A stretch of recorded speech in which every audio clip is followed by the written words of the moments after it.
The world's third major manufacturing bloc is under the North American Free Trade Agreement, an economic alliance of Canada, Mexico, and the United States. The NAFTA system is utterly unlike its competitors. There is far and away a dominant player, the United States, of course, but that player is also the most technologically advanced. Canada exists at a similar wage and tech level, so what integration exists is largely concentrated where Detroit, Michigan meets Windsor, Ontario, the core of the northern lobe of North American automotive manufacturing. The single bridge connecting the two cities carries more cargo traffic by value than America's total trade with all but its top 3 trading partners. There are 2 bits of magic in the manufacturing of North America. The first is within the United States itself. America is a big place. In terms of flattish, usable land, it is easily twice the size of either Europe or China, both of which have vast swaths of nigh useless territories that are mountainous or desert or tundra. Both have built up about as large a population as they can manage, while the Americans could easily double their population and still have loads of spare land, which is precisely what's likely to happen by the end of the 21st century. America may not have the wage variation that exists throughout Asia and to a lesser degree in Europe, but it more than makes up for it with geographic variation. Different parts of the United States have wildly different costs for food, electricity, petroleum products, and land. Each region has its own unique characteristics. Cascadia is known for its left-wing politics, hefty regulation, unionized environment, but most importantly, sky-high urban land costs.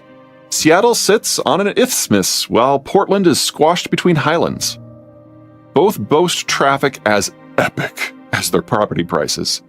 The only saving grace from a cost point of view is the region's cheap electricity. Hooray, hydropower. The only play the Pacific Northwest has in the world of manufacturing is to move upmarket and provide the highest value add possible. This is the land of Boeing and Microsoft. The American Northeast is tight. High land costs, high labor costs, overloaded infrastructure, high regulatory barriers, heavily unionized, densely populated cities, nearly zero green space to be had. Most manufacturing has long since decamped the region, leaving behind a weird bifurcation. First are the legacy corporations that date back nearly to the country's industrialization, such as GE, Raytheon, and Thermo Fisher Scientific. None produce all that much locally, but corporate headquarters and intensive design work both call Massachusetts home. Second, what stuff is still built here has been shaped by ever-rising costs for siting, labor, and regulatory compliance.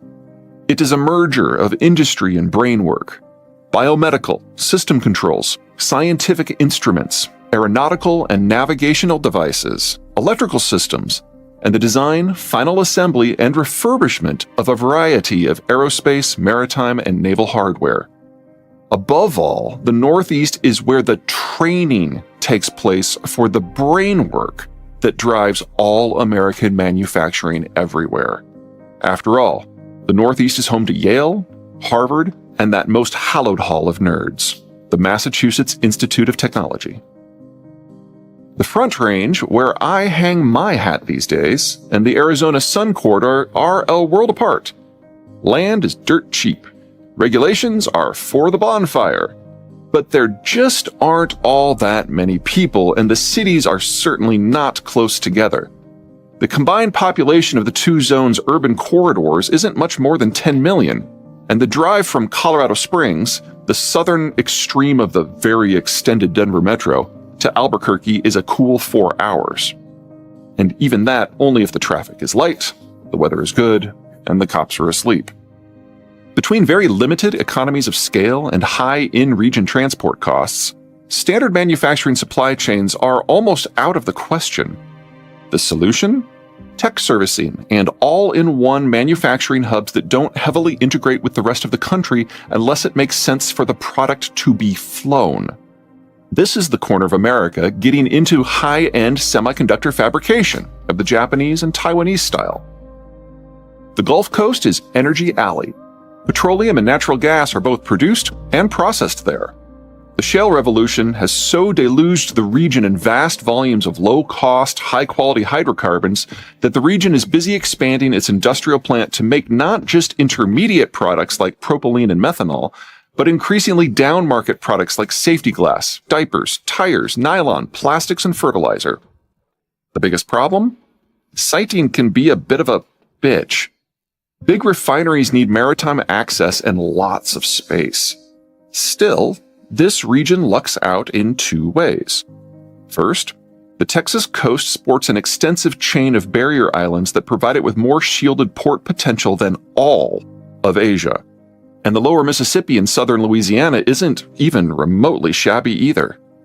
Second, most American petrochemical facilities were built with lots of standoff distance. Working with large volumes of oil and natural gas at high temperatures can be dangerous work.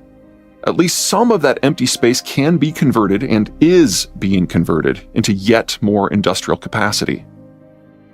A region that consistently surprises to the upside is the American Piedmont.